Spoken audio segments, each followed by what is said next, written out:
Grabe, matutupad na nga ang pangarap na ilong nitong si Kabang Nas. Dahil from disappointed nose, magiging pointed nose na siya. Sino kaya ang makakamukha niya? Nakshuta?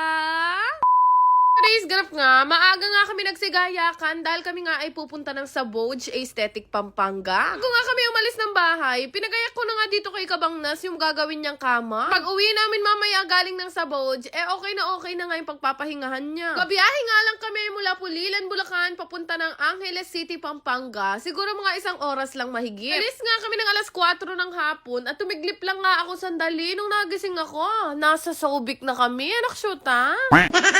O kasing si Bebo, hindi mo malaman kung saan nag-exit. Kaya naman nagmadali na kami bumalik dito sa Saboge dahil ang appointment nga ni Kabang Nas alas 6 ng gabi. Karating nga kami dito ng mga siguro 6:40 na. Kami nga branches ang Saboge Aesthetic guys at isa nga ang Pampanga na may OR kaya dito siya gagawa ng ilong. 3 taon na nga simula na nagpa-rhinoplasty ako at hanggang ngayon napakaganda pa rin talaga ng ilong ko. Yun nga, pagdating namin dito sa Saboge Aesthetic Pampanga, agad sinalubong na kami ni Doc Jess at hinawakan na nga yung ilong niya. Sabi nga ni Doc sa kanya, sobrang cute daw ng ilong niya at napakaganda daw ng kakalabasan nito. Pero mas maganda daw sana yung magiging ilong niya kung hindi kami naligaw at napunta sa Subic. Andaan at screenshot nyo kung ano yung itsura ng ilong niya bago siya operahan. Hindi naman pangit yung ilong nitong si Kabang Nas pero mas ma-enhance pa yan mamaya pagkatapos ng surgery niya. Bago nga siya operahan, pinainom muna siya ng mga gamot. Aba, nakaupo nga kami dito at hinihintay naming ma-prepare yung room na gagawan sa kanya. Nag-uusap nga kami at tinatanong niya ako kung ano daw ba yung pakiramdam. Sabi ko naman sa kanya, habang ino-operahan ka, wala kang ibang mararamdaman. Totoo yun guys, base sa experience ko,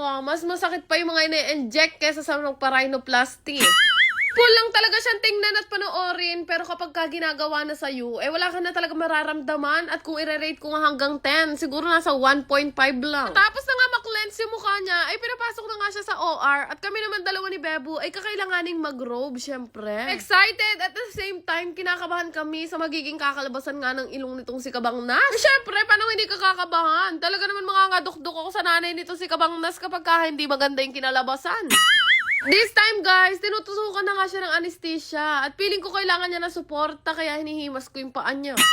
Gawin nga pala sa kanya ay Korean silicone rhinoplasty. Nakita nga sa amin ni Doc yung ilalagay na silicone sa ilong niya at grabe napakaganda, pointed na pointed. Kaya nung sinukat nga dito kay Kabang Nas, medyo malaki nga kaya sabi ni Doc tatapyasin daw niya dahil sobrang liit ng arong ni Kabang Nas. Yung ba guys, sobrang pangarap ni Kabang Nas na magpa-rhinoplasty. Ipon niya talaga yung sahod niya sa amin para makapagpa-rhinoplasty para daw sa December. Lagi siya naka-side view.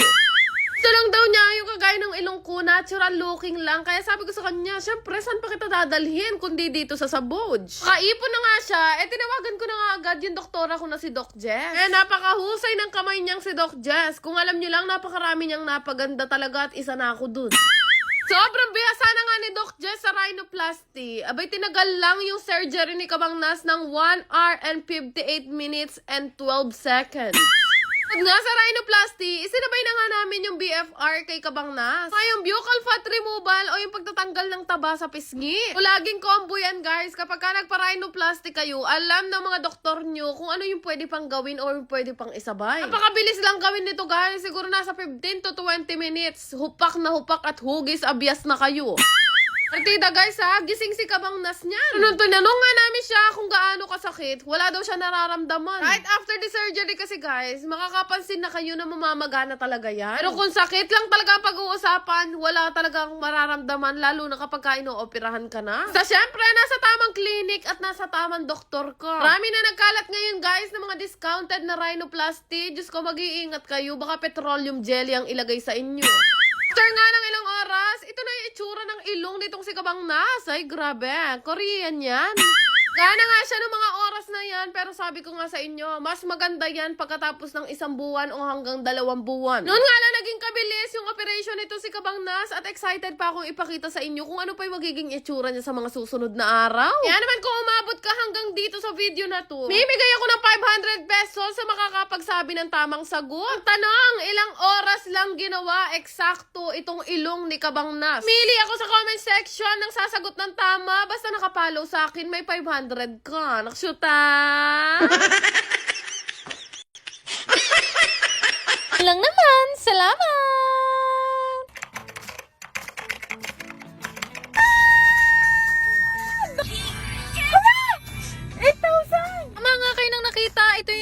nilalaro ko ang PH Fairy na talaga naman napakalaking manalo. Dami kayong larong pwedeng pagpilian dito pero kadalasan talaga na nilalaro ko itong Super Ace dahil ang laki lagi ng tama. Kaya nga nito, biglang pumuputok na lang ng 4,800 at hanggang 20,000 pa. Dali lang to laruin kaya pag gusto nyo, ilalagay ko na lang ang link sa comment section.